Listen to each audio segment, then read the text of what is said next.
Halo Sobat Sosiologi, kali ini kita akan membahas tentang perubahan sosial. Sebelum itu, kita lihat dulu yuk kompetensi dasar dan indikatornya. KD 3.1 memahami berbagai jenis dan faktor-faktor mengenai perubahan sosial dan akibat yang ditimbulkannya di lingkungan masyarakat. 4.2 menalar berdasarkan pemahaman dan pengamatan serta diskusi terkait perubahan sosial dan akibat yang ditimbulkannya. Sedangkan indikator pencapaiannya antara lain 3.1.1 memahami pengertian dari perubahan sosial, 3.1.2 memahami bentuk-bentuk atau jenis-jenis perubahan sosial, dan 4.1.1 mampu memberikan contoh terkait perubahan sosial pada setiap bentuk-bentuknya.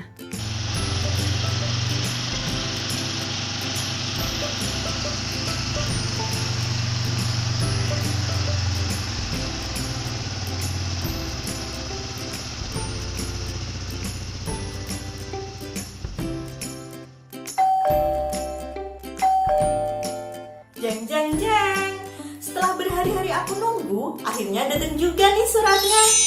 Kalian ingat gak? Kapan terakhir kali kalian atau bahkan nenek kalian dapat surat lewat kurir pos? Pasti udah lama banget kan ya? Sekarang mengirim pesan tidak perlu lagi menggunakan surat. Cukup menggunakan benda kecil ini yang kita sebut dengan handphone. Mengirim pesan bisa kita lakukan dalam hitungan detik dengan berbagai macam aplikasi. Nah, hal ini terjadi karena adanya kecanggihan teknologi. Teknologi ini menjadi salah satu faktor penyebab dari adanya perubahan sosial. Perubahan sosial? Apa sih perubahan sosial itu? Yuk kita bahas bareng bersama Kak Vivi. Perubahan sosial adalah perubahan yang terjadi dalam masyarakat dan mempengaruhi sistem sosialnya seperti nilai, norma, sikap, dan pola perilaku di antara kelompok-kelompok masyarakat. Perubahan sosial ini juga banyak bentuknya loh adik-adik. Yang pertama, berdasarkan waktunya. Di sini perubahan sosial dibagi menjadi dua, yaitu evolusi dan revolusi. Kita bahas yang pertama, evolusi.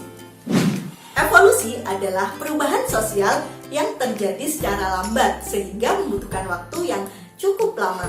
Contohnya pada sistem pembayaran. Masyarakat zaman dahulu gak langsung kenal uang kan ya? Mereka bertransaksi secara barter, yaitu tukar-menukar barang. Sistem ini diperkirakan sudah digunakan mulai dari 6.000 tahun sebelum Masehi oleh masyarakat Mesopotamia. Namun karena sistem ini tidak bisa menentukan nilai barang dengan tetap, akhirnya ribuan tahun kemudian muncul uang logam yang terbuat dari emas dan perak. Kemudian sekitar abad pertama Masehi, Cina mulai mendesain uang kertas karena kekurangan bahan baku logam kala itu. Nah, uang kertas dan uang logam ini pun berkembang di berbagai negara hingga sekarang. Tapi uang logamnya tidak lagi terbuat dari emas dan perak ya adik-adik. Nah, selanjutnya seperti yang kita ketahui saat ini muncul uang elektronik yang berbasis kartu seperti ATM, kartu tol, dan lain-lain.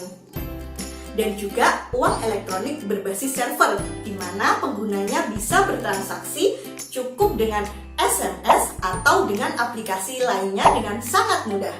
Nah, perubahan sosial di sini membutuhkan waktu yang sangat lama sehingga bisa kita sebut sebagai evolusi.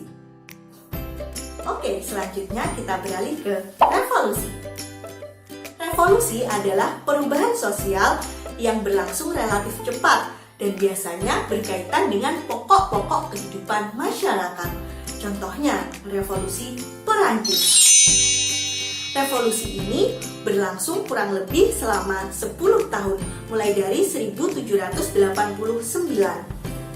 Kekuasaan mutlak di tangan raja tanpa adanya batasan hukum, kita kenal dengan monarki absolut yang telah memerintah Perancis selama berabad-abad, runtuh dalam waktu sekejap. Revolusi ini tentunya menghasilkan perubahan sosial yang besar bagi kehidupan masyarakat, seperti mulai diterapkannya prinsip-prinsip nasionalisme, demokrasi, dan pencerahan mengenai kewarganegaraan dan hak asasi. Oke, bentuk perubahan sosial berdasarkan waktunya sudah selesai. Kita lanjut ke bentuk perubahan sosial yang kedua. Tapi nggak bareng Kak Vivi lagi ya. Kita bersama Kak Karina. Halo Kak Karina. Halo Kak Vivi. Halo adik-adik semua. Kita lanjutkan yuk belajarnya bersama Kak Karina.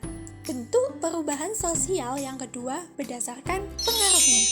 Di sini perubahan sosial dibedakan menjadi dua, yaitu besar dan kecil.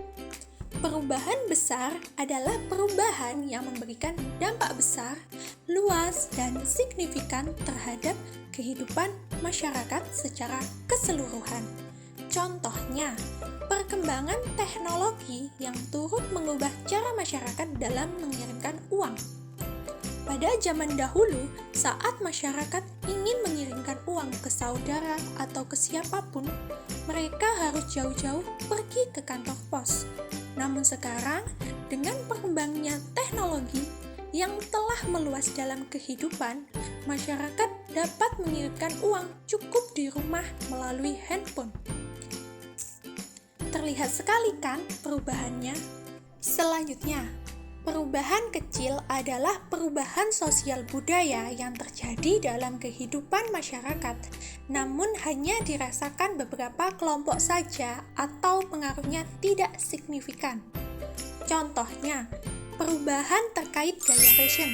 Saat ini, gaya fashion sangat banyak dan beragam. Namun, hanya sebagian kelompok masyarakat yang mau dan mampu mengikuti perkembangannya. Selanjutnya, bentuk perubahan sosial yang ketiga berdasarkan perencanaannya. Di sini, perubahan sosial dibedakan menjadi dua, direncanakan dan tidak direncanakan. Perubahan direncanakan adalah perubahan yang terjadi karena adanya perencanaan oleh pihak-pihak yang menghendaki perubahan tersebut. Contohnya, kebijakan sekolah. Dikeluarkannya peraturan sekolah mengenai pembiasaan 5 menit warga sekolah untuk membersihkan lingkungan sekitar dari sampah plastik. Tentunya kebijakan ini telah dipersiapkan dengan baik, sehingga membuat lingkungan semakin bersih bebas dari sampah plastik. Lalu perubahan yang tidak direncanakan, ialah perubahan yang berlangsung di luar kehendak dan pengawasan masyarakat. Contohnya, pandemi COVID-19. Saat pandemi COVID-19 masuk dalam kehidupan masyarakat, banyak sekali membuat perubahan-perubahan seperti dulu sebelum adanya COVID, kita bebas berkumpul, bersilaturahmi, namun sekarang kita hanya bisa bertemu secara virtual. Kemudian, sekolah yang awalnya tatap muka, saat ini juga harus dialihkan menjadi belajar di rumah secara virtual. Nah, bagaimana nih adik-adik? Mudah dipahami kan? Terima kasih telah menyimak video ini sampai selesai. Cukup sekian, tetap semangat belajar, jaga kesehatan, dan sampai bertemu di video selanjutnya.